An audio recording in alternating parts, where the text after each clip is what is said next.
تو کھانے کے لیے آپ نے گھر میں کہلوایا. جی. فبعث إلى نسائه فقلن ما معنا إلا الماء نو گھر تھے، 9 گھر کے اندر سوائے پانی کے کچھ نہیں تھا. جی. فقال رسول الله صلی اللہ علیہ وسلم من يضم أو يضيف هذا. ایک بات درمیان میں عرض کر دوں،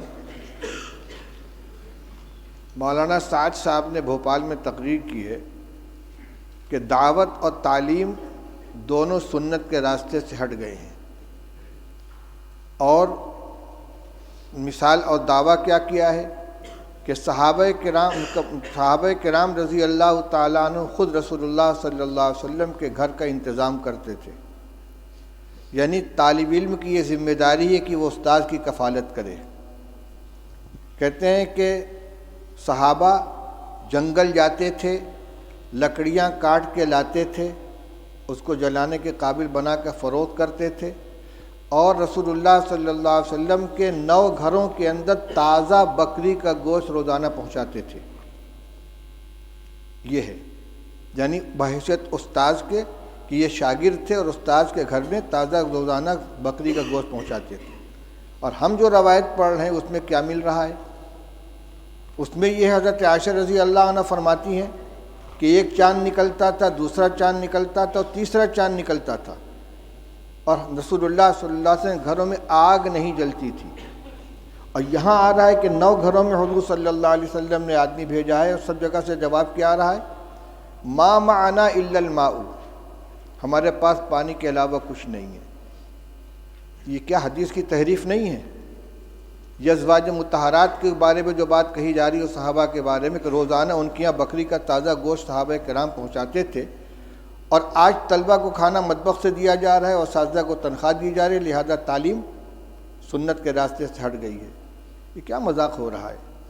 یہ جتنے مدارس چل رہے ہیں، جتنے اکابر نے مدارس قائم کیے ہیں، تعلیم گاہوں کا انتظام کیا ہے، اصحاب صفہ نہیں تھے جن کے لیے صحابہ کرام رضی اللہ تعالیٰ عنہ لا کے خنگور کے خوشے لٹکا دیا کرتے تھے، اور انگور اور کھجور کے خوشے لٹکا دیا کرتے تھے، اور ان کو اسی سے کھانا دیا جاتا تھا. وہ روایت نہیں آئی کہ رسول اللہ صلی اللہ علیہ وسلم مہمانوں کو حوالے کرتے تھے کہ بھئی اتنے کو کون کھلائے گا، جس کے گھر میں 2 آدمی کا کھانا ہو تیسرے کو کھلائے، جس کے یہاں 4 وہ 5ویں کو کھلائے. صدیق اکبر اتنے آدمی کو لے کر گئے، فلاں اتنے آدمی کو لے کر گئے.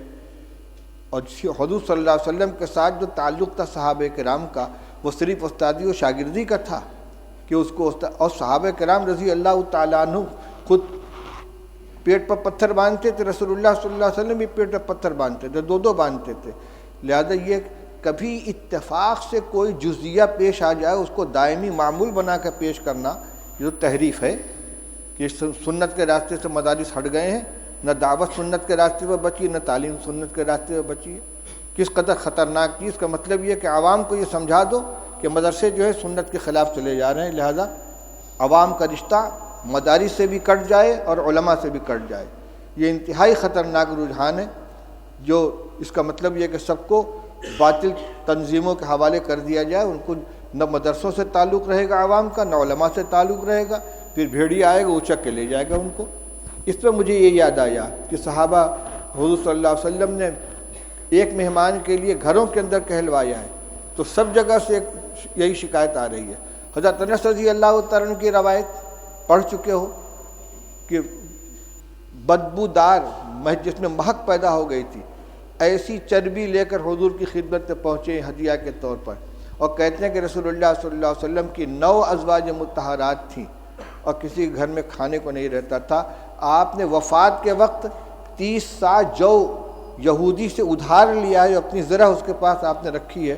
کس زمانے میں یہ گوشت دیا جاتا تھا بھائی کہ وفات کے وقت حضرت عائشہ حضرت رسول کریم صلی اللہ علیہ وسلم مقروض تھے یہودی کے، اور غلہ تھا. حضرت عائشہ رضی اللہ عنہ کی روایت پڑھ چکے ہو کہ آدھا وسق جو تھا میرے پاس، رف پہ رکھا ہوا تھا، اس میں سے میں کھایا کرتی تھی.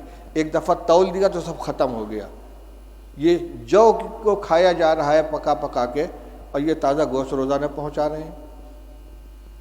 افسوس ہوتا ہے اس طرح کی حرکتوں کے اوپر. چلو پڑھو روایت. فقال رجل من